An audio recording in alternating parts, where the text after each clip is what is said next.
खबरों में आगे बढ़ते हैं। ऐतिहासिक नगरी चंदेरी अपनी ऐतिहासिक, धार्मिकता और पुरातात्विकता के साथ ही साथ सांस्कृतिक धरोहरों के लिए जानी जाती है।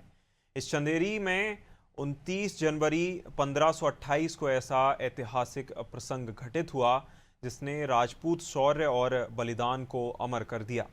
मुगल शासक बाबर की ओर से चंदेरी पर कब्जा करने के प्रयास के दौरान चंदेरी के राजपूत शासक मेदनी राय और बाबर की सेनाओं के बीच भीषण युद्ध हुआ। इस युद्ध में राजपूत वीरों ने मातृभूमि की रक्षा करते हुए प्राणों की आहुति दी थी। जहां युद्ध में मेदनी राय की सेना के पराजित होने के बाद उनकी पत्नी रानी मणिमाला ने चंदेरी के कीर्ति दुर्ग में 1600 वीरांगनाओं के साथ अपने सतीत्व और सम्मान की रक्षा के लिए जौहर कर दिया। अग्नि की ज्वालाओं में कूदकर वीरांगनाओं ने अपने जीवन का बलिदान दिया और इतिहास में अमर हो गईं। हर साल 29 जनवरी को इस ऐतिहासिक बलिदान की स्मृति में कार्यक्रम आयोजित किए जाते हैं। आज जौहर दिवस है। जौहर दिवस के बारे में मैं आपको बताना चाहूँगा। आज से 499 वर्ष पूर्व रानी मणिमाला ने 1600 वीरांगनाओं के साथ अपने सतीत्व की रक्षा करते हुए प्राणों का बलिदान दिया था।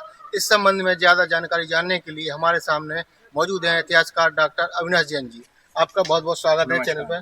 तो आज ये जौहर दिवस है, तो जौहर दिवस में क्या विशेषता है उस बारे में आप हमें बताएं। जौहर दिवस चंदेरी का एक ऐसा युद्ध था जिसमें महाराजा मेदनी राय और बाबर के बीच में यह युद्ध हुआ था।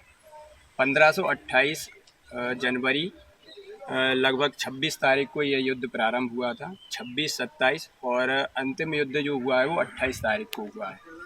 और 28 तारीख के युद्ध में 2 दिन तो मेदनी राय जो थे वो विजय हुए थे, लेकिन 28 तारीख के जो युद्ध हुआ है वो 27 की नाइट में रात्रि के समय जो धोखे से दरवाजे खोलकर और जो नगर को जलाया गया, लूटा गया और मारकाट की गई, इस कारण से 28 तारीख की जो कहानी थी वो परिवर्तित हो गई। और 28 तारीख को ये खूनी दरवाज़ा हम इसीलिए कहते हैं कि हवापुर दरवाज़ा जो ऊपर किले का जो कीर्ति दुर्ग चंदेरी का दरवाज़ा है उसको खोलकर जो घाटी है और घाटी के नीचे का जो दरवाज़ा है उसको हम खूनी दरवाज़ा इसीलिए कहते हैं कि यहाँ से रक्त की धाराएं जो प्रवाहित हुई थी और उसमें खून चारों तरफ हो गया था।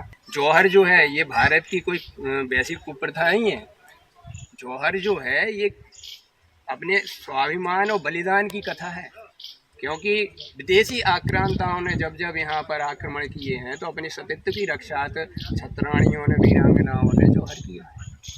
अनादि टीवी पर अपना बहुमूल्य समय देने के लिए बहुत बहुत धन्यवाद।